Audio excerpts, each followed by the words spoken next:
How hard did you push it? Till I black out? Yes. Numerous times, yes. 1, 2, let's go. What's happening, municipals? This is Chris and Ashton. What's going on, buddy? I realized that I start every one of these by saying not much, man. So I'm not saying that. I just told you before we pressed record, if Gonzaga won the national championship, I was going to win $150 in cash, and then Baylor won. So I still win 25% of the pool, but it's not super fun when you just kind of watch money evaporate. Not just any money. I also lost my buddy Nick, who I've mentioned several times, back-to-back years. Me and him have been 1 and 2, and it all comes down to who wins the national championship. And both times I've been wrong. Last time I picked Texas, this time I picked Texas Tech, and then this time I picked against Baylor. So the state of Texas is really doing me dirty. But with some of the stuff that's coming out going on Texas, I think Texas is doing everybody a little bit dirty right now. So that's how I started off this podcast, by moping about, found money. I paid $10 for this. I'm going to make money, and somehow I'm sitting here bitching to you. So I don't know. How are you doing, Chris? I'm doing fine. Now you know how it feels to be a PGA Tour player that is going for second, ends up double bogeying, and gets into fourth place and loses $190,000 for two strokes, which is rough. Well, I can confidently tell you that is the only time in my life someone will compare me to a PGA Tour pro. So, man, I very much appreciate that comp. But that's true. They talk about on Shotgun Start how, especially the Tour Championship, what would make it more fun, because the PGA is trying to act they're not using the FedEx Cup to just hand out piles of cash. It would be incredible if they had like a stroke counter. It's like the last day. It's like Sung Jam's this putts for some of those putts, I think it was Scotty Scheffler last year.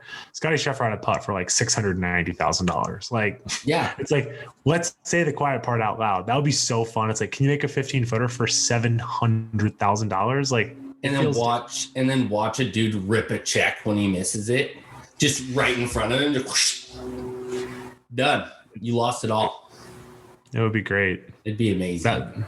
That would be something to watch. They'd get a lot more viewership into golf if that was the case. Oh, and the thing that's just so funny is golf is pretty aggressively leaning into DraftKings and all this stuff. So it's if you're going, I don't know. It's just it's funny how one part, Bryson's got DraftKings on his dumb hat, and then on the other part, PGA doesn't want to talk about how they're using their 501c3 nonprofit to funnel these guys just so much money as independent contractors. But it's weird. But as a great segue, speaking of losing money, I lost money playing golf with us on Friday. So why don't you tell the people what we did on Friday, Big C?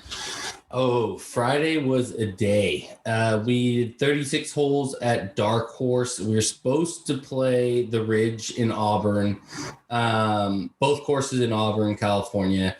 Unfortunately, and luckily, actually, on the last hole, we got stuck on the tee box, and the group behind us rolled up on us, and just us being us, started up a conversation with these fellas, and we were telling them that we were about to head over to the Ridge after we finished up with our round at Darkhorse, and he was like, "Hey, just so you know, they just punched the back 9, so you're gonna have to double loop the front. They have it completely closed." So we look at each other and we're like, maybe after this round we try to find another course to go play and kind of swerve and alternate to a better venue so we can enjoy ourselves a little bit more. But we ended up at a course called Timber Creek, which is one of the courses that I grew up next to when we moved to Sacramento when I was in my teen years, and it's a awesome Billy Casper course.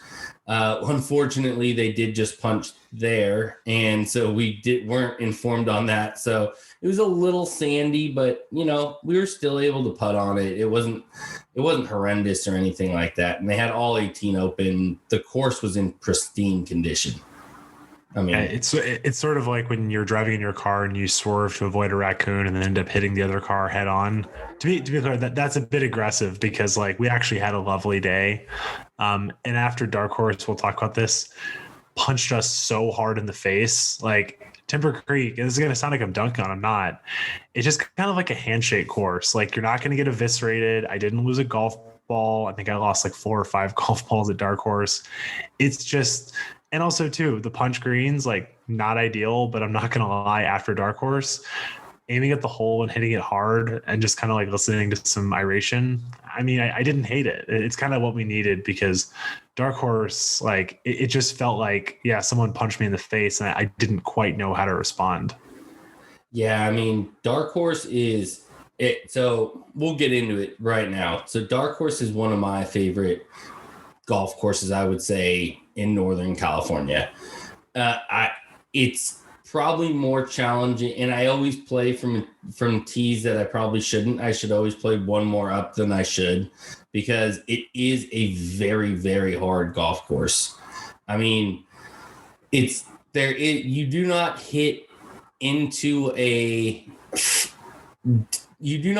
flat lie ever. You're hitting into a downhill fairway, uphill fairway, the entire course. I mean, unless you're in a par 3, which, to be honest, I think only one par 3 even has a flat approach to it. Everything else is either elevated or above, or the green's above you. And it's a extremely challenging course to play, but it's beautifully set in the Sierra Nevada, foothills, right up in Auburn, California.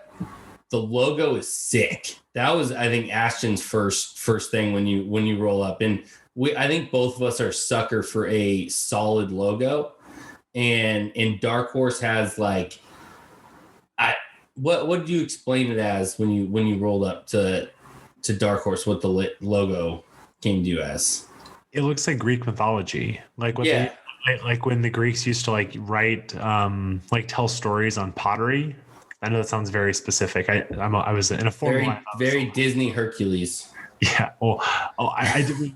That's so true. I immediately tell you that I'm a dork about Latin, and then you're talking about Hercules, which is cool. So let's talk about Hercules, not me in a toga in high school. But yeah, it's just this really cool like ancient Greek style. I was like, I want that in a visor. Like, I would have paid $40 to have that in a visor immediately. And it's always kind of a bummer when places don't have the merch you want, because they, as you said, they had sweatshirts at Darkhorse Golf Course, but there's no logo. And when you have a great logo, put it on everything. One thing I do love about Darkhorse, this is a blue collar track. When you roll up to it, it looks like it's a little bit more prestigious. And then you roll into the parking lot and it's all gravel.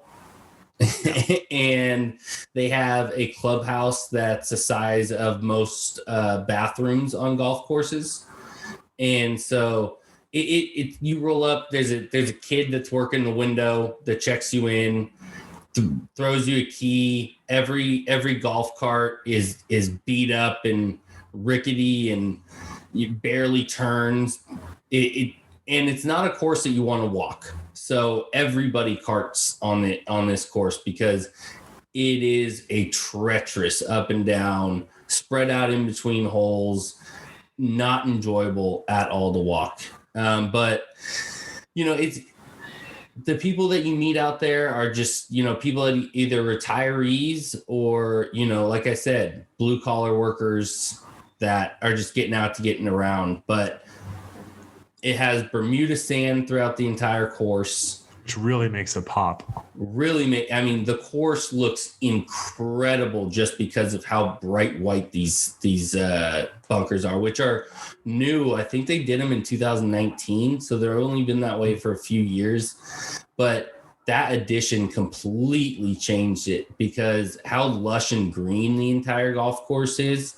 It shows so much better with how white the contrast of the sand is to the entire course, which, in that aspect, it's just, there isn't a bad part about the golf course. The grass range that they have is double-ended with, great putting green on each end. They've got, an insane, little cart barn, like I've said in the past, with awesome hot dog stand there, which we'll get to, and we'll get into our rating, because in my mind they do have a wonderful hot dog. It is incredible. But Ashton, what were your favorite holes out of Darkhorse?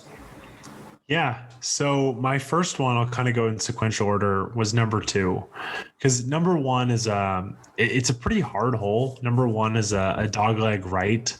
And you can't, I mean, you kind of told us where to hit it. I think we all hit horrible tee shots, but you kind of told us where to hit it. We didn't hit it in the right spot, but it looks kind of like a normal golf hole. Number 2, I think, really sets the tone for what you're going to see a lot of. It's not a super long, but an aggressively uphill par 4. And you have a lot of kind of clicking with your yardage finder around, like a lot of strategically placed bunkers where it's like you can't really tell what to hit off the tee, because based off of the yardage on the book, you probably don't have to hit driver. Based off the fact that it's uphill, maybe you should hit driver. Based off of where these different bunkers are placed, again, maybe you shouldn't hit driver. So I think what I appreciate about just the course in general is the way that it makes you think. So number 2, I think, is just like you kind of get up on the tee, and I think I looked at you and I was like, I get it.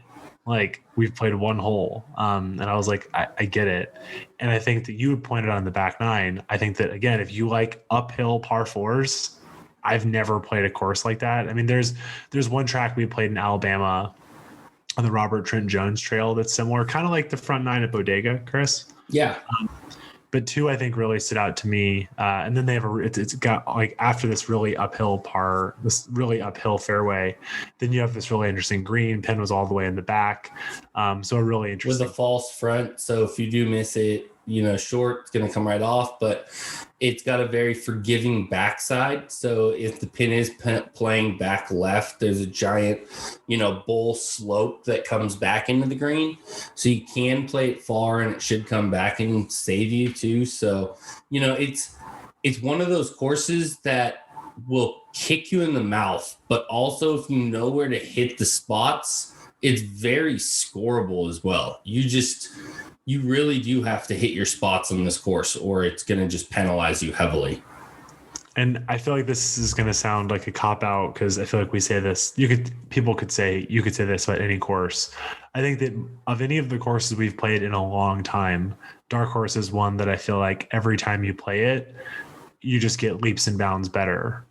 Going into that thing, even having you as a Sherpa, there was a lot of times I felt very ill-equipped. And I think that, like, it's got to take 5 or 6 rounds out there before it's like, okay, like, I actually know where to hit it here. I know where I can and can't leave it. Which again, just makes me want to get back up there. But for me, number 2 kind of set the tone for the entire day. So what about you? So I would say my first favorite hole was number 6. So it's the second par 3 on the front 9. Oh. A beautiful par 3. It's not too long.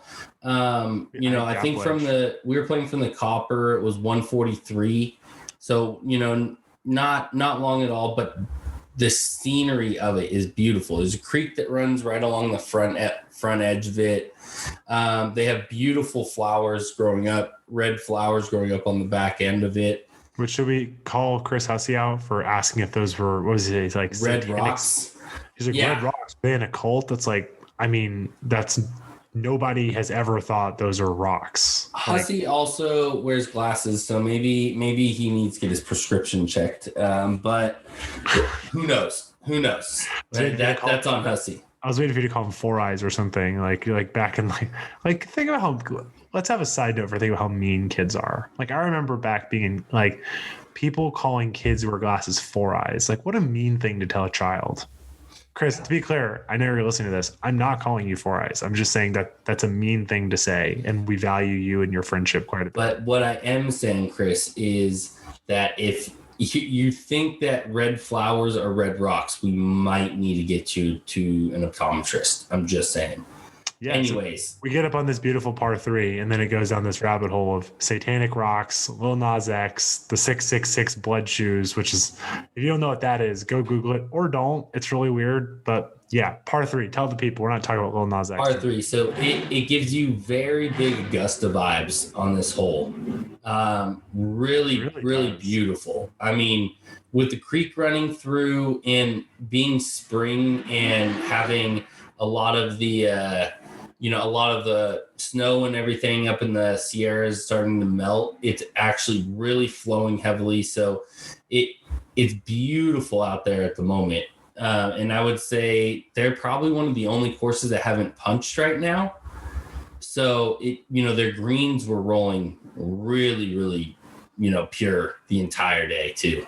I mean, which that's the one, if I could give anything, any criticism to Darkhorse would be some of their green complexes. They're goofy golf. Yeah, a little bit of goofy golf. There's not any rhyme or reason to them. There's no flow to a lot of the greens. They're kind of, undulated in the weirdest ways, or it could have also been the way, pins were placed that day and things like that. But, every time I've played out there, it kind of just seems like, the greens they're not really the most readable greens that I've ever played. And, you'll think the ball's going to roll one way and it rolls the other way. And it's just the whole day you're constantly guessing and checking yourself. And once you think you have figured out, it will throw you through a loop and drive you fucking crazy. So, that's the one thing that I think I still have not figured out at Darkhorse, and I don't think it ever will figure out at Darkhorse, those greens. But just the course layout is absolutely incredible. And I would say 6 is probably one of my favorite par 3s I've ever played. Yeah. And just, I would say for scenery purposes, one of my favorite I've ever played. It's not the most challenging, not the most crazy interesting par 3, but the scenery is absolutely spectacular out there. What would you say second favorite hole? Well, for me, it's number 7. 7 is, so you play this really short par 3 that Chris just told us about. And also want to emphasize what he said about the water, to use, I think it's alliteration or onomatopoeia, one of those fancy words. Babbling brook. Like, yes. It really, like, I mean, you're sitting there on the green and you can hear, like, it's kind of like, I use like a rain sound at night. Like, you really have like that sound is like, it's so peaceful out there, and there's no main roads that run along. I mean, no. 2 holes run along one road, but I mean, you get a car every 12 minutes, 20 minutes or some, like that. So it is so quiet and peaceful on the entire property. It's, you can hear all the birds chirping, all the, babbling brooks going along the entire course. And the course has, brooks and creeks and everything running through the entirety of it. You see them through the entire course, and it's also challenging, but beautiful, to have them, around as well. Yeah. So the next one for me is number 7. It's a downhill par 5. You can hit it. I mean, you want to be careful going left, but you have a lot of room right. But the reason I think it's such a genius hole is I took the little bit of a safer route. I went towards the right side of that fairway, hit a good drive. And then I hit a really good drive. I had I had 178 into that flag. But the reason it's such good golf architecture is because I went to the easier side, meaning the right where there's more room. I had the ball pretty aggressively below my feet. And basically everywhere to the left of the green, left of the fairway is water. And so if you give up on that 6-iron, you're just going to hit it in the water, right? So even though I had a low-ish, obviously 178 yards into a par 5 is not a lot. It basically forced me to bail out, which of course I did. So I missed the green on the right side, putted it on or chipped it on and 2-putted from there to make par. But I really like that where, you go the easier route, you've got the harder shot. It's actually, I'm not trying to invoke Augusta into this, but it is like what they talk about the Augusta, right? Like basically you're incentivized on certain holes to hit it in the right spot so you can have a bit of a flatter lie. And I think that you hit it a little closer to the water. You had a much flatter lie than I did. So I think that's a really interesting hole. I also saw Chris just crush I think it was a 7-wood into the water, drop a ball and just swing away immediately and hit the best 7-wood I've ever seen. It literally almost went in the hole, but it was just crazy to watch him hit one, I think a little bit chunky, and then hit the next one. And I was like, oh, so you made it. And then I think you had a putt for par, right? Yeah, putt for par. And that's what we talk about. Sometimes it's just better to catch and shoot instead of sit there and think through the process. So Catch and shoot, man. catch and shoot is sometimes the best thing, especially when you have a shot with so much going for it, going over water, a little bit above your feet, all these different things in thought processes. You definitely want to think about those things, but after you think about them, you want to just step up and hit it. And when you take 2 or 3 practice swings and then step up and, adjust your face, do all your this bullshit, and then hit the ball, 90% of the time that's going to not go well. Yeah. No, totally agree. So really love 7. And also I think it's great just hole. I think it's also just fun to have sort of a risk reward hole after, again, you hit gap wedge into the hole before. So I think it's kind of interesting to have a hard hole. And then we will, did you bring up 8, Chris? Is that one of yours?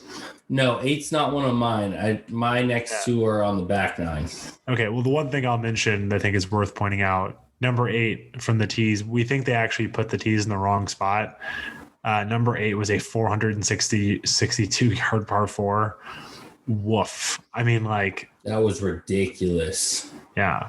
And the funniest thing is I made par. I yanked my drive right, topped my 6-iron, hit a gap wedge to 9 feet, and then made a slider. And I was like, well, that's a really special score. And then of course at the next hole, I think I hit it on and 3 jacked for bogey. But just to call it number 8, not one of my favorite holes. We're decent at golf. I don't need to be playing 460 yard par 4s.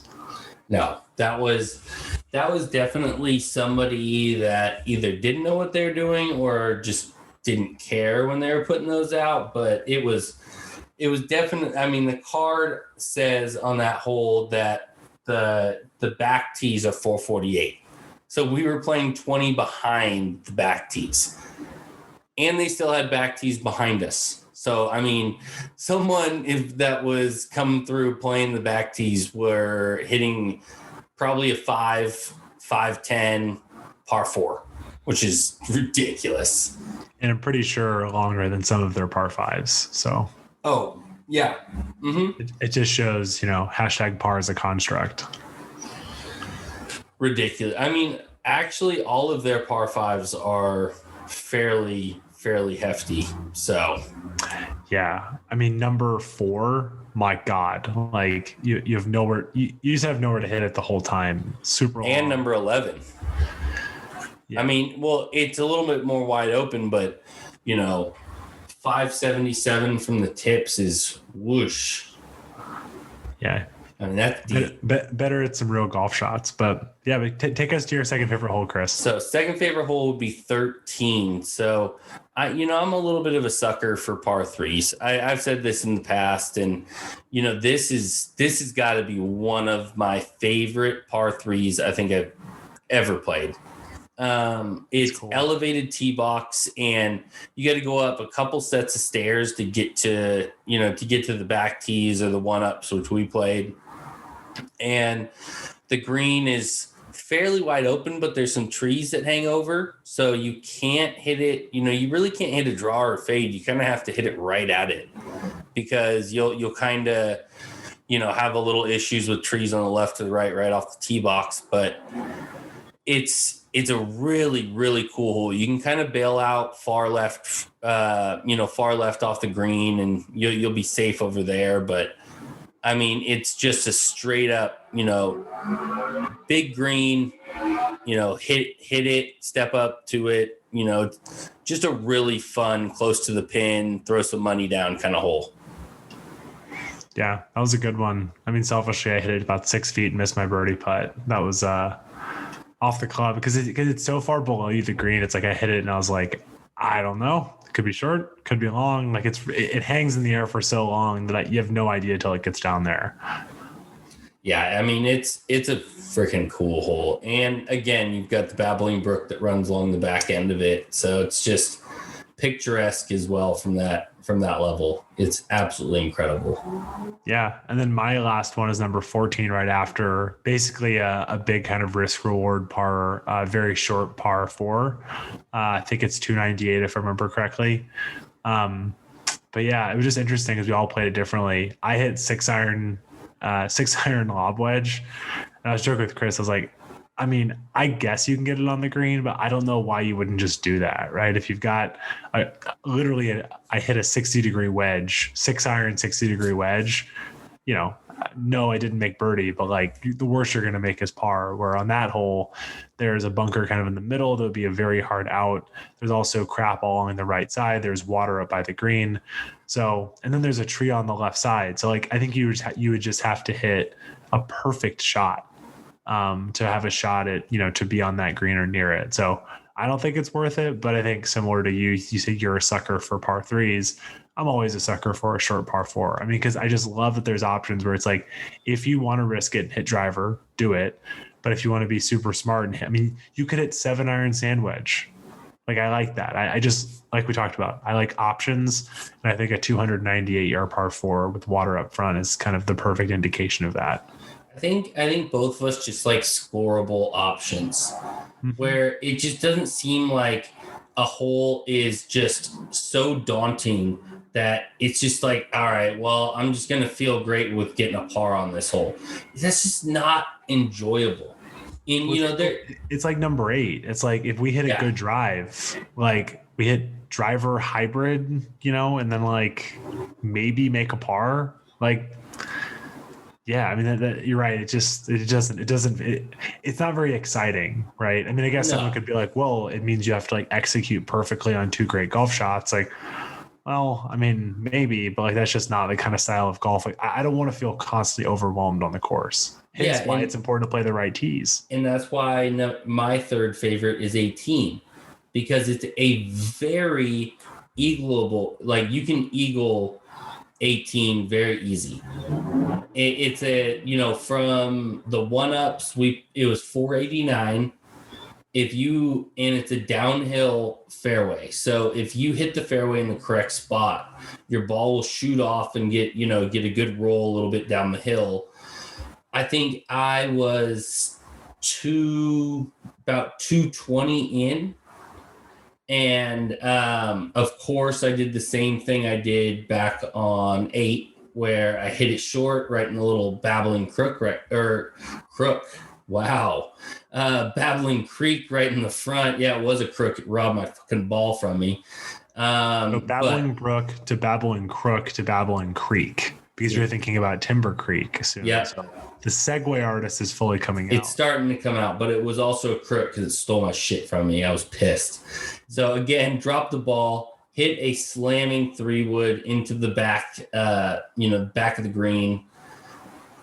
Great shot. But of course, now I'm, putting for par because I had to drop my great eagle chance that just was diminished right off the bat. But it's one of my favorite, finishing holes, I think, I've played in Northern California, because it's elevated tee box. You can kind of grip it and rip it. You don't want to miss left, because that creek runs all the way along the left, wraps right back around in front of the green, and then runs all the way along the right side, and then kind of has a little bridge that you kind of drive over and back up the hill before you go back to the clubhouse. So you really cannot miss left, because you'll be in that creek. And I think, was it Hussey or Jack that found the left side? I think it was, I actually don't know. I'm not sure. One of them found the left side and found how dangerous it is to be over there. And it definitely was penalizing for them to finish the round over there. Well, that's why I decided to literally pull a hybrid right. Because I was like, I'm not going anywhere. I think I hit hybrid wedge. I was like, I'm not going anywhere near that. Yeah, I mean, the safe play on the hole is definitely to hit, either your 5-wood, driving iron, whatever you're going to hit 200. Hit another, 200-yard shot. Leave yourself with 120, 100 in. Yeah. That's kind of the main play there. You kind of want to stick with that, because kind of what I did was the idiot way of playing that hole. and the hero way, or when playing Vegas and trying to make a little bit of money back, it is the opportune way of trying to get some money back that turns wrong because you get on the green, have par putt, and then you end up double bogeying with a 3-putt. So that's how 18 went for me. Hate that. But yeah, so I think we both would say, I mean, those are kind of 6 holes we wanted to highlight, but overall, great course, get out there. The other things we should probably talk about are the pros and cons in a good way. So I think for a con, we just have to be honest. It took us 5 hours and 20 minutes in carts to play on Friday morning. At a 8 a.m. starting time. Which is just egregious. I mean, it's and I think the hard part was, some people are going to listen to this and think that I'm copping out here, but I just totally lost focus on the back 9 because there was a lot of waiting. I just felt like I totally got out of my rhythm. And I was talking to my dad about this earlier, and he was saying he actually went so far as to say that he said that he thinks pace of play is even more important than greens. Because for him, his whole thing is like he likes morning golf. He likes being super efficient. Like if my dad knew he could play golf in 2.5 hours, like he'd probably play all the time. But he was like, I told him about our day on Friday, and he was like, dude, he's like, his quote was, I wouldn't play Augusta National in 6 hours. Meaning, like, if someone was like, you're going to play Augusta, it's going to take you 6 hours. Of course, I think that actually is how it works because everyone's so slow taking pictures. But his point was to say, I don't care how good the golf course is. If it's 6 hours, I'm out. You can't take pictures of Augusta, actually. You can't have your cell phone on premises. Oh. Just so you know. That's why you don't see anybody with pictures of themselves. No, but I thought that was different than the Masters, than like if you can go play. Like I thought I think Kyle Porter was from CBS. Like he played the Monday after, and I thought you could take pictures. Maybe they let press take them, but I know as a invitee from a member, they take your cell phone at the door. Interesting. Yeah, it's the same at Pine Valley as well. That's why you don't see any pictures at Pine Valley because they take your phone at the door. Well, this is not meant to get an argument about this, but I watched the making of the Masters that came out the other day, and I think it was Cam Champ, and he's like walking in between holes, and he goes, I got to get a picture of this, and pulls out his phone. That, again, I think media and pros are a little different. Yeah, I guess probably like tour guys are a bit different. It's the same. It's same as with Cypress. Like if you go to Cypress Point, there's no cell phones on premises. There a lot of private courses kind of are no cameras from guests. Yeah, and I can't speak on pros or anything, but I know of people that have played both, and they're super strict on that. But anyways. Yeah. One of the stories I'll have to have my dad tell is when he went to he got invited one of his friends to play Secession, the golf course in, I forget where in South Carolina, but the one where they signed the secession documents. I know it's a little bit of a yikes, but it's a really nice private course. They have a no cell phone rule on property. And my dad has one buddy he can tell you about who means well, really nice guy, but just like does not ever pay attention to the details. Apparently they were like on the porch and he's like picking up his phone, talking super loud. And like the staff there was just like very politely, like, you need to like hang up the phone immediately and like put that away immediately. And like, he's like having this really loud conversation on the porch. I'm like, we're not even supposed to have any cell phones on the property. Just kind of hearing that story from my dad, I was like, oh wow, that's real. Like places really do have those policies. Meanwhile, we're sitting at, Diablo Creek, 45 minutes past our tea time, having a kids clinic, and my dad's at places where they're like, sir, what can I get you? Like, there's no cell phones on property. We're like, we're just trying to tee off on time. Like, that's all we care about, please. Hey, I don't care if there's people talking loud on their phones or, blasting music in their carts. Just pace of play needs to be there. That's all I care about. Yeah. So that's, we just had to point that out. Like, it was a very slow round. And also weird too, like just, again, something I don't totally understand. They put out a twosome behind us and the golf course was very stacked up. So the twosome bailed after 14, but I know I'm the snowflake on this podcast, but like, it just was kind of, It just got a little bit old. The fact of like we were playing fast, like when we're on the tee box waiting, and then these guys twosome behind us is like right on our tail. Again, they could have been a little more thoughtful about how they put groups out. They definitely could have used a marshal. And also interesting, I think like there was one. I mean, the difference in the two courses, Diablo Creek had great marshals who were keeping an eye. I think that's a really big and important Timber difference. Creek. Yeah, sorry, no, yeah, but Timber Creek they had a marshal that checked in a couple times, right?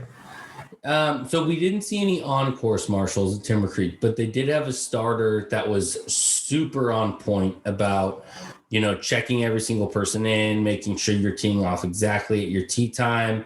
And then also, making sure telling everybody that, this course is played in 3.5 hours. Yeah, that's right. This is exactly how long you should play it. It shouldn't take you any longer than that. He was, very informative and actually, one of the nicest guys ever. I would say that was, the staff at Timber Creek I would say that is probably the one up that Timber Creek had over Darkhorse, where Darkhorse kind of just had, a younger guy working the counter that was checking people in. And I didn't really see anybody else working there other than the guy in the cart barn. No, minus there was a lot of guys raking bunkers, which was kind of funny. Like Hussey almost murdered. Yeah. One. He had his drive right down the middle, but almost in a fairway bunker, and we had to yell for and to kind of the guy sitting in the middle of the bunker. Also, super scary. Every single one of their groundskeepers had headphones on in the morning on a Friday. Well, people are all hitting, standing in the middle of these bunkers, in the middle of fairways, like right where people are hitting, and with their backs at us. We couldn't yell at them and inform them that we were hitting or anything. It was just like you just said, Hussey hit a solid drive that, ended up in the middle bunker in the middle of the fairway and was a good 10 feet from this guy, on the fly. Yeah, it was crazy, ridiculous. Yeah, that was a little scary on a lot of those holes, but luckily they were just working on the front nine. We didn't see them after the fifth hole. Yeah. Well, Chris, before we jump over to Timber Creek, give the people the quick review of the hot dog, and then let's move on. So they do it right. So they outsource their hot dogs to a little hot dog stand that gets propped up right next to the cart barn and serves, cold beer and cold drinks right out of the cooler. Great hot dogs out of a steamer, which if you're a hot dog connoisseur like myself, a steamed hot dog is the absolute best way of eating a hot dog. And the reason that is because it creates a nice casing on the outside that pops when you bite into it. Nothing like it. And they had solid condiment choices. Top notch. I'm giving that a solid 8 out of 10, which is pretty much almost a perfect score for me. So they lack in customer service, they make up for the dog. The dog was fantastic. And I think Hussey even had one and said how it was one of the best he's had. Yeah. I brought my bagged chicken, which for people at home, I'm on this diet and I literally... It's legit a bag of just cooked chicken, cold cooked chicken. Yeah. So... Real interesting. Yeah. But I was going to say, I just sound like such a boring person. But yeah. And so 4 cups of coffee. Oh my God. A lot of coffee. Yeah.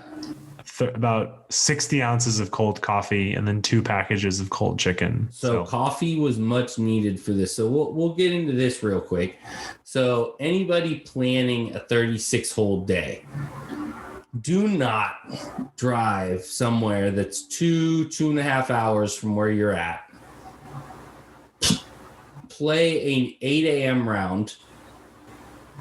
Then proceed to play another 18-hole round right after that and drive another hour to that golf course. And then proceed to drive an hour and a half to 2 hours home. It is probably one of the worst days you'll have other than being on the golf course. In between, if for some reason we get like little spurts when we were on the golf course, we were good. But the minute we walked off, we were all exhausted. Brutal. It was absolutely brutal. If you're going to do a 36 and it's more than 45 minutes away, I recommend, 45 minutes to an hour, I recommend staying the night before.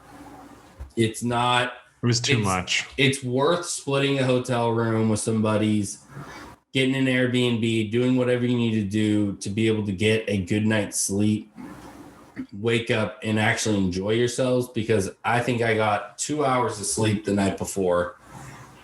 But that's also your fault. You every time we play golf in the morning, you act like you're a little kid who's going to get a bike the next morning on Christmas. Like I am. I'm going to play 36 holes with my buddies. I'm stoked. I can't get sleep. It sucks. And then so basically what happened was I invite Ashton to come stay at my house to kind of cut his drive in half so he doesn't have to drive all the way from the city to Auburn. So comes and stays the night at my house. I can't sleep all night. Because he's so excited. I'm assuming that's the reason. I don't know what was going on. Anyways, can't sleep. We wake up. I basically go, hey, Ashton, you're driving to Auburn. I'm going to sleep the entire way, which I pretty much did, other than us stopping to get some breakfast. It was like 45 minutes, and I was like, my guy, I need some coffee because my eyes are okay, but the 4:40 wake up time is starting to be like, hello. Yeah. So we stop, we get some, coffee and breakfast, and then I just let it sit there. And unfortunately, the cheese on my sausage McMuffin or muffin from Starbucks ends up leaking onto my pants. So that was sick. I had a grease stain right on my crotch. It was a great look showing up to our 8 a.m. round. Yeah, just nothing like Big C in the morning at 7 a.m. aggressively rubbing his crotch to get grease off of it. It's everything you could ever want in a friend. Especially when you wear khaki shorts. It's just the perfect color to wear when you stain something. Hate that for you. Anyways, so we get there. I pound a little bit of coffee, and unfortunately, I'm half asleep, so I only pound half of it and then leave it in the car. Yeah, I was gonna say, you don't even drink your whole coffee. It was rude of myself to myself not to consume that entire thing, because my round at Darkhorse felt like I was in complete Twilight Zone. It was out of body experience because I was so damn tired. But after we left Darkhorse, the course and the actual, experience we had playing the course was great, other than the pace of play. The conditions were wonderful. The course layout is wonderful, but 8 a.m. on a Friday, 5.5 hour round is ridiculous. So we leave after we get that little hint at that Darkhorse, that the Ridge is just punched. We decide to, take the little swerve and go to Timber Creek, because that's a course that I used to play, and I wanted to introduce these guys for a while. So Ashton, it's kind of a tale of two sides at Timber Creek. So the front nine is very much your development golf course. I mean, it's got everything that people hate in kind of, a public golf development golf course, with fountains on almost every hole and, water features and, let's have you kind of give your take on what you thought of the front nine. It felt like we were, the weird part is, after Darkhorse and the undulation and the challenge, I liked it. But to your point, the biggest thing I kept thinking about was there's just so much fountain content, like just so many fountains. Like number 1, 2, number 3 is a straightaway par 4, but up like 40 yards in front of the green, there's a little pond left, there's a little pond right, and there's a fountain in each one. Like totally unnecessary. You're really not going to hit it. I think it's just because the people really probably like fountains. You definitely get the sense too of you're kind of playing golf in a subdivision. Again, not in a bad way, but it's a lot of fountains. It's, a lot of OB and houses, and you're like, oh, okay. And then you get to the back nine, and it felt like you're in like you felt like you're in the Carolinas. It felt like we were in the no laying up tourist off season. It was like you're in these like big oak trees. For a lot of it, you don't really even see any houses. So I cannot really think of 2-9 holes that are more different, because again, that front nine is sort of like old people subdivision golf, and then the back nine is like super cool Muni, Carolina vibes. Yeah, so it's a Billy Casper design, and it's if anybody's familiar with Sun City. So Sun City is a big corporation that builds these giant 55 and older communities, and there's a couple of them in the suburbs of Sacramento. There's one in Roseville, one in Lincoln, and they both have really good golf courses built in them. And when you play the front nine of Timber Creek, it kind of gives you're kind of, oh, well, this is just a cookie cutter golf course. It's nothing great. The greens are really good throughout the entire course. I think that's what kind of saves the front nine a little bit. They're all really big, but they all, have rhyme and reason to them. They all flow really well. The conditions are mint at Timber Creek. They are incredible conditions throughout the entire course. The one thing I will say is Timber Creek is definitely meant for you to enjoy yourself throughout the day. It's not long. It's 6,200 from the tips. It's wide open through the entire golf course. There's not a lot of places that you can get in trouble. I'd say the back nine is a little tighter than the front nine, but not particularly. It has a little bit more trees. It has, a little bit more character to it, but I wouldn't say that it's more challenging. Like Ashton was saying, the front nine has a little bit more, water features and things like that are, in your way, where the back nine has a little bit more strategic, bunker placements, and the green, the greens allow them to place the pins in a little bit more tighter spots to kind of make it a little bit more challenging on the back.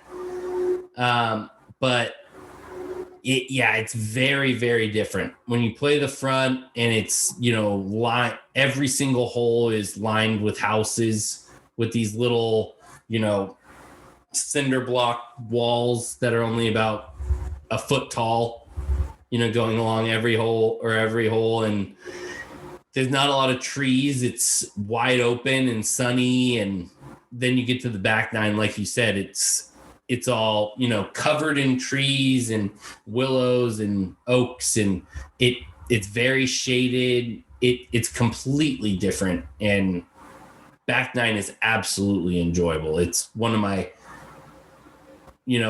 pleasures that I got to play as a kid all the time. Yeah. Had a great time, especially with the sanded greens, but would love to get back out there when things are a little bit better. Also curious, I don't know if you got a hot dog, but I did not eat there, but how's the food? The food's pretty good. I mean, it's kind of like, I would say Timber Creek is very country club vibes without being a country club. The majority of the people that are there are within the community, so they do have a big restaurant and dining hall that they rent out, and they do a lot of events and stuff for the community and the 55 and the whole Sun City thing. So the restaurant is pretty good. We got some burgers there because I wanted something with a little bit more substance. So I would say the food is fantastic, and I've had a bunch of my friends in high school that were servers there as well, and it's a great, place for that kind of community. And it's great for anybody that, of that age that, wants some that's of their own. They don't need to go out into, any other city. They've got their kind of own community. And They've got little golf cart lanes through the entire community, which is hilarious. None of them drive their cars. They just golf cart all over the place, which is just freaking hilarious in itself. And they've all got their personalized golf carts and stuff. It's pretty funny, but I used to hang out there as a teenager all the time because their practice facility is absolutely incredible too. They've got a giant, chipping and short game area that you can go all the way out to like 60 yards and has a bunker on each side, great putting green and, grass range. It's just a really classy, public course that's accessible to all, even though it's in a 55 and older community. And then it's also a full 27. So they've actually got another 9-hole course called Sierra Pines that's really, really fun if you're just trying to get out like on a Sunday morning, get, round in an hour and a half. Money. Sierra Pines is where it's at. Yeah. No, it was a great day. And also too, again, kudos to you because being able to get that tee time kind of last minute was great to get in kind of another 18 when, basically so many of the courses that we love have been punched. But hey, like we said, they're going to have to punch 3 times this year due to all this play, but so be it. We're all, we're really lucky to have golf in our lives right now. Yeah. I mean, if we have to have these conditions for a short time, it's definitely worth it to be able to keep the conditions going and keeping the courses pristine with the amount of play that they're getting. I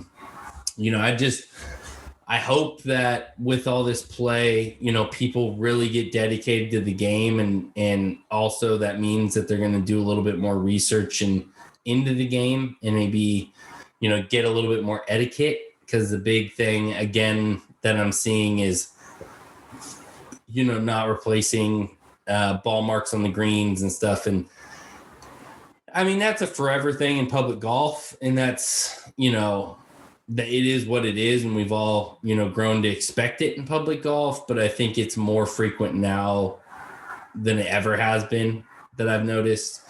And so I'm hoping that these guys that are hanging on to the game and, really appreciating it start picking up on that. And, that's something that I definitely, me and you have talked about a little bit about, stressing and trying to get, a little thing for maybe our listeners and anybody getting into the game. If you do reach out to us, either on social media, on Twitter or Instagram, I'm getting together little packages that we will mail out to you that gives you a little bit about etiquette and some of the tools for etiquette as well. So reach out to us on our social medias and we'll definitely get something out to you guys. But did you play any other golf this weekend other than our 36 on Friday? I did. I played on Sunday morning, which I'm not going to lie. I mean, I was super excited to play. Well, 2 things. First of all, I broke my little diet for a brief period of time. So I drank for the first time in a while, which was like a really bad idea. Like it reminds that alcohol is terrible for you and we should all not drink it. I had a beer and 2 Manhattans, and then I woke up at 5:30 to play at Monarch Bay with Brandon, Ben, and Juan. And Chris, my alarm went off at 5:30, and I was like pretty aware, like my heart was like kind of like I was aware of my heart rate. I was like, it just feels like my heart's like hammering, and I get up to like go to the bathroom, and I basically like almost pass out. Like I'm like a cold sweat, and I'm like, oh my God, do I like call Brandon? Like I don't know what to do. I'm like, these guys probably aren't even awake. It's 5:30, and I basically just sat there for like 10 minutes, like on the toilet, like with my pants on, I mean, I'm like sitting there with like a cold rag on my head. And after 10 minutes, it kind of passed. And I was like, okay, we're going to go do this. But kind of we're talking about, let's just make tee times at like 9 or 10, we can like sleep in, have a cup of coffee and not do this to ourselves. Especially when we have the light goes on until about, 7:45 now. So there's no reason that we need to be playing these crazy early morning rounds. But however, I guess one counterpoint to that is you asked me when am I playing Monarch Bay, and you said Monarch Bay is a course where you want to play early or else you're going to on a weekend for sure. Because I mean, if you go out there at 10 a.m. on a Sunday, you're going to be 6 hours deep. and we played in just over 4. So it was actually great. So Monarch Bay, first of all, it's in San Leandro, which is right on the water there. You've got great views of the city, some of the best I've seen. You have planes landing at SFO. It's actually a really kind of scenic course. They had punched the greens probably a couple weeks ago, but didn't, maybe there was a couple putts where there was a bump or two, but overall really good. And the course, I wouldn't say it was super hard. They call it link style. I mean, honestly, it sort of felt like Carica, but more Muni, if that makes sense. Like Carica sort of got this, like Carica like feels exotic to me, where Monarch Bay is like, if a Muni is like, hey, we're going to go for those Carica vibes, but then not quite make it so refined. That's kind of how it felt, but it really interesting green complexes. I sort of like courses where, you're not going to lose a bunch of golf balls. There's certain holes that didn't make a whole lot of sense. Like I think number 10, 11, 12 or 13, it's a very long par 4 with like effectively water left, but the water is actually OB. And of course I picked the wrong time to hit my 1 left drive of the day. And I think I made a 7 or an 8. So like that hole doesn't make any sense. Like super long. Brandon said it's always into the wind. And there's like OB where it should be red hazard. It's kind of a weird hole, but similarly, I think there was another hole 14 that was a short par 4. Again, I had 6-iron wedge. You can go for the green, a very Gil Hant style bunker. So really good. Really enjoyed it. The only kind of downside was being in the morning. I think it was like 50 and windy. So, I mean, I was wearing a long sleeve shirt, a sweatshirt and a beanie. And then I actually stole Juan's extra jacket and I had my hand warmer and I was like pretty cold. But it's also a reminder too of like, I think in general, we should all be clubbing up more. It's not a surprise that, I was freezing cold and whatever my yardage was, I was just hitting 2 more clubs. And I was like, oh, you cannot go really hard at your stock number. You can just kind of 3/4 on, if it's a 9-iron, hit a 7 or just kind of choke it down. And I was like, maybe something here about how I should be hitting my shots instead of trying to kill pitching wedges and hit, max out my distances. But I know something that you've been a proponent of for a long time. Yeah, in that course, with the wind and it being chilly as well, it definitely forces you to do that, because if you try to fight the wind, try to fight the cold there, it's not going to work. And like you said, it's not a challenging course, but that's what makes it challenging.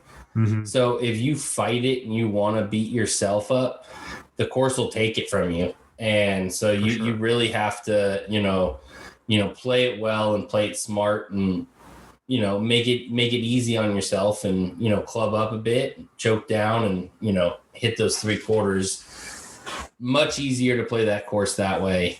But Monarch's one of my favorites. It's also one of the best budgets in the, in the entire area. Between there and Tilden Park in Berkeley, you can get this membership where I can't remember. I think it's like $35 or $40 a month, but it gives you 1 free bucket of balls a day to come out and hit balls. And then also you get a discounted rate, which I think the Twilight rate super cheap. It's like $23 or $24. They have their own special website that you get to book tee times on.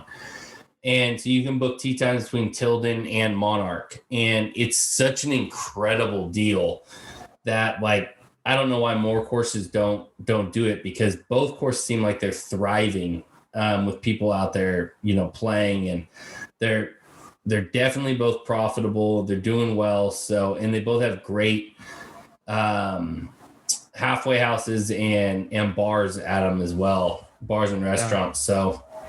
So, they're doing it right. They're not overcharging. It's a very reasonable rate for what you're getting. The course is always in, really good shape for the amount of play. I would say Monarch Bay might be one of the most played golf courses in the East Bay. Really? Oh, by far. I mean, so they basically allow people to go out 10 to 20 minutes prior to the sun coming up. And they have carts coming back in 10 to 20 minutes after the sun's down. They're not like a lot of courses where they tell somebody that goes out at 5 or 6 o'clock that carts have to be in at 6:37 or anything like that. It's they'll stay out there until the last cart shows up back in the barn, and they stack tee times, but they also do it in a manner where there's marshals usually out there and there's a starter out there that makes sure that people are staying on pace. So even though that they're stacking tee times 7 or 8 minutes, after another, they're also trying their hardest to keep the pace of play. But usually, like I said, if you're on a weekend and you're out there, anytime between 10 a.m. and 2, it does get brutal. I mean, there's unfortunately the way it's stacked, the 10th hole is a par 3. And then it goes into, a short par 4 and then a long par 5 over a giant, gaping, water canal. So it backs up pretty heavy right there just because of those 3 holes. And then there's a bunch of short par 4s and par 3s on the back end of the back 9. So the front 9 seems like it flows fairly well throughout the round, and then you get on the back 9, and when people are grabbing beers and drinks, and with that par 3 starter, it starts stacking. So that's only downfall with that course, but it's incredible for views and for the rate for sure. I love Monarch. Yeah, would love to get out there. So big shout out to Brandon for having me out, because again, tee times are as good as gold these days, and so super fun to play with those guys. What about you? Castle Oaks, right, where we played before? Yeah. So got out to Castle Oaks again. I had, since it was Easter, my work was closed, so a bunch of my coworkers that I haven't been able to get out and play with because one of us are always working, so it's hard to get all of us out at the same time. So we got out there. It was awesome. Got to play with my coworker, Nick Carrera, he's an interesting, individual, if I could say the least. I think you've had the privilege of meeting him a couple times. I love Nick as a person. He can be a pain in the ass to work with, but he's knowledgeable. He knows his shit. Great club fitter, but sometimes I want to strangle him. But I love Nick, and you got to play with this kid. I've never seen anybody hit a ball like Nick. So he's got this big 10-finger gorilla grip on the club. His bottom hand is so low in underneath his club, it literally looks like he's just, in his stance is completely wide open. So it looks like this guy is going to hit this giant left to right. And he hits this 30 yards right to left on the point, on the dot, every single time. I've never seen anything like this. It's this 30 yard right to left, and he hits it in the direct spot that he's looking to aim every single time. I've never seen anything like this. So that's a draw for you? What's that? So that's a draw for right-handed. Well, I guess it makes sense. If your hand is under the club that much, you have to hit a draw. But the way he stands, he's pointing completely left. So I don't know how the ball starts off right and then ends up left. It's the most miraculous thing I've ever seen. And he's so consistent with it. I don't think I've ever told you this. I've noticed this. I noticed this for a while, but not that it matters. But you hit a cut and you're dead shut. So you're kind of the same as him. Like your feet are always 100 yards. Yeah. Like the way you align to the ball stresses me out because I'm always open. Like I hate feeling shut. I just can't play golf shut. But the fact that you are dead shut with your feet and hit a cut, I guess it's honestly the same thing. He's open, hitting a huge draw. It's bizarre. If you've noticed, I don't hit a cut anymore. The last 2 times we've played, I hit a draw now. Yeah. Is that because the epic speed is just making everything too straight? No, it's me trying to flatten out my swing so that I can get a little bit more distance on it, not come over the top and have these insanely large divots with these super flyers. That's what I'm trying to do. But yeah, I definitely had that tendency, and I was kind of the opposite of him. But anyway, so got out with Nick, got out with my boy Carlo, who's one of my managers. Also, shout out to his golf brand, Bay Area Golf. Wow, Bay Area Golf Guys. I am not able to get that out at all. But yeah, Bay Area Golf Guys, these guys, it's a great brand. Check them out on Instagram. I really love his logo. It's kind of the silhouette of the Golden Gate Bridge from what you see on Lincoln number 17, which is kind of it's a really, really cool little brand. So please check that out. And so got out them in our friend Tyler, who also used to work at our place. So went out to Castle Oaks, one of my little hidden gems that I like to get out to as much as possible out in Ione. We've gone into talking about Castle Oaks in, past podcasts, and they punched a couple weeks before we were out there. So the greens were, a little rough, a little bumpy, but, still was a great outing with those guys, especially because I haven't played with Tyler or Nick. So it was, really fun and enjoyable. And Nick, a little fun fact about me, I was a big metalhead in high school. So I was big into like black metal and death metal, which if you see me now, you probably would never guess that's what I was into. So when Nick first met me, he's a fairly younger guy. And he was playing some metal in the shop when he was working on some stuff. And I came in, I named the band that he was listening to, and he goes, "Oh, you don't know anything about metal." And if you know Nick is a very dry sense of humor guy. If I could compare him with anyone, and Nick might be a little mad if I say this, but I'm going to anyway. I compare him to Dwight Schrute in The Office. So I am his nemesis.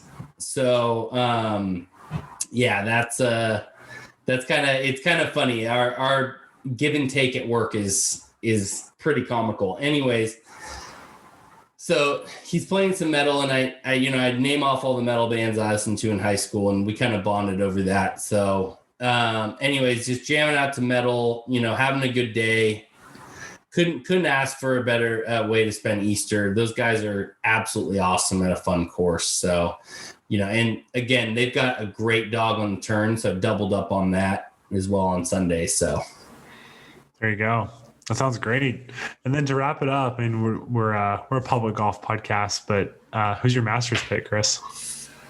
So this is going to be, people are probably going to say that this is, joining the bandwagon, but I've been saying this for the last easily 4 months. I've been saying Jordan Spieth is looking so prime coming into the Masters, and the Masters to me is his second home.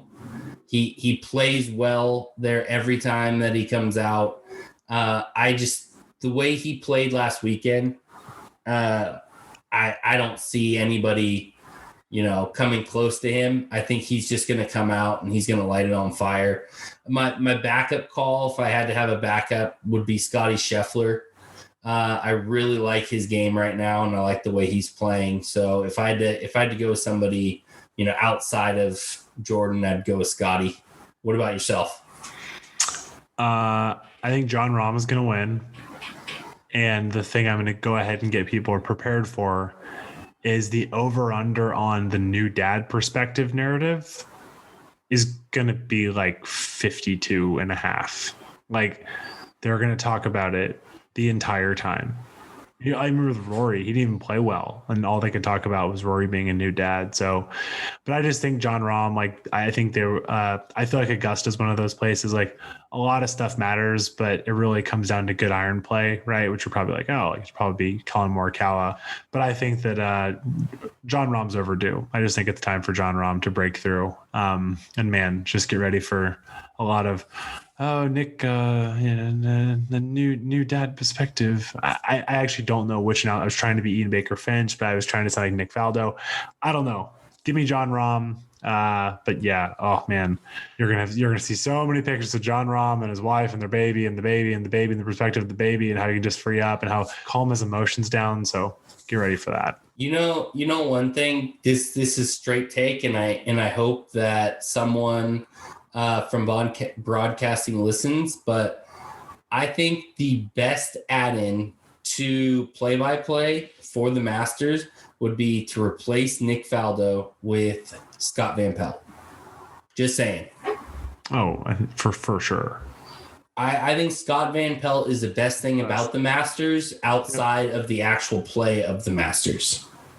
I totally agree.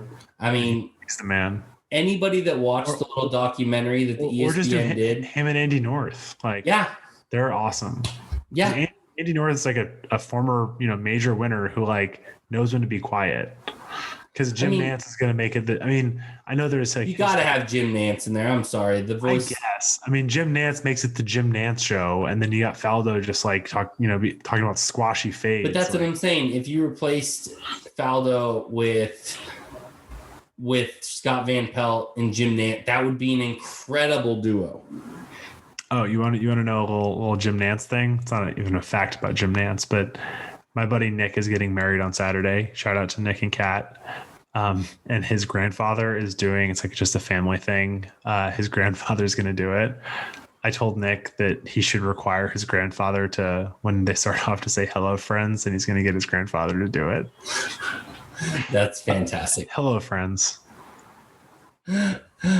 That's the best. I love it. Yeah, I'm so Masters Week it's the best. It's the best. I'm so excited. Saturday we're getting together, in the city at your place to watch it together.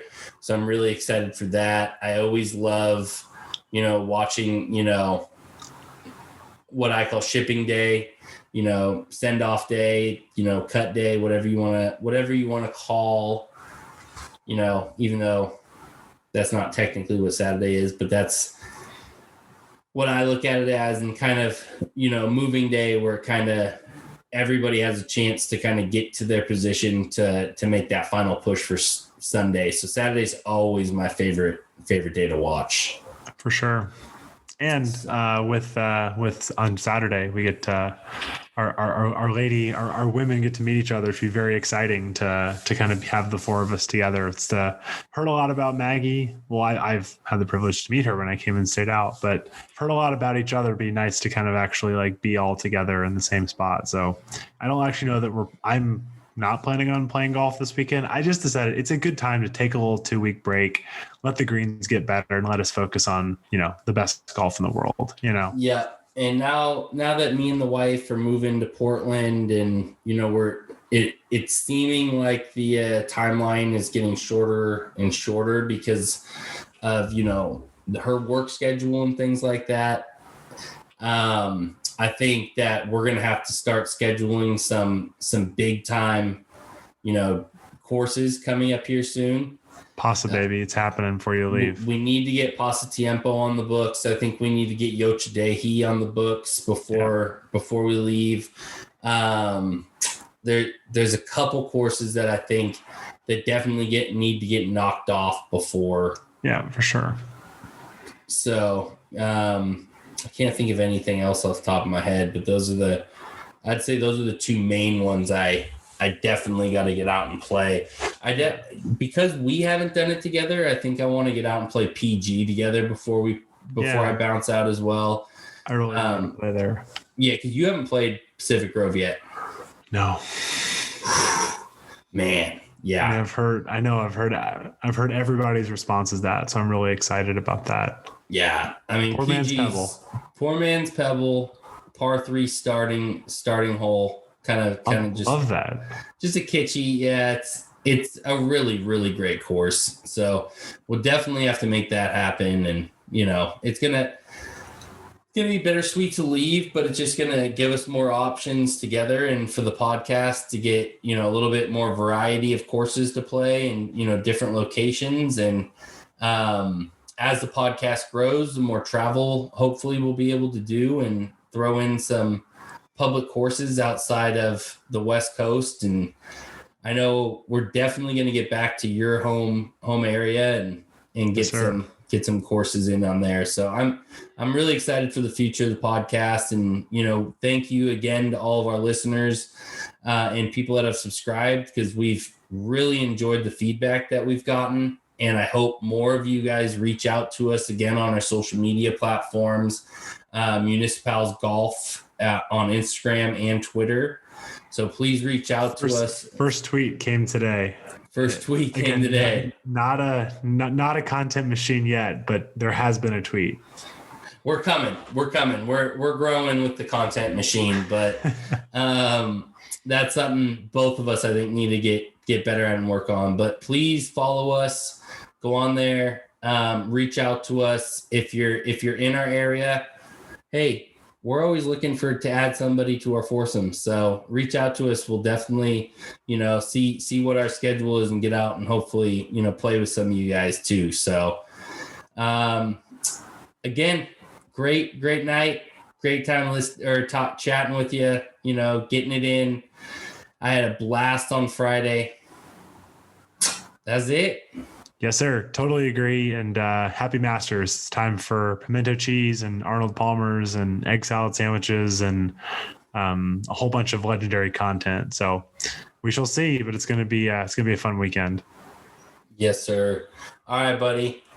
Always a pleasure. Talk to you next week. Peace. Late.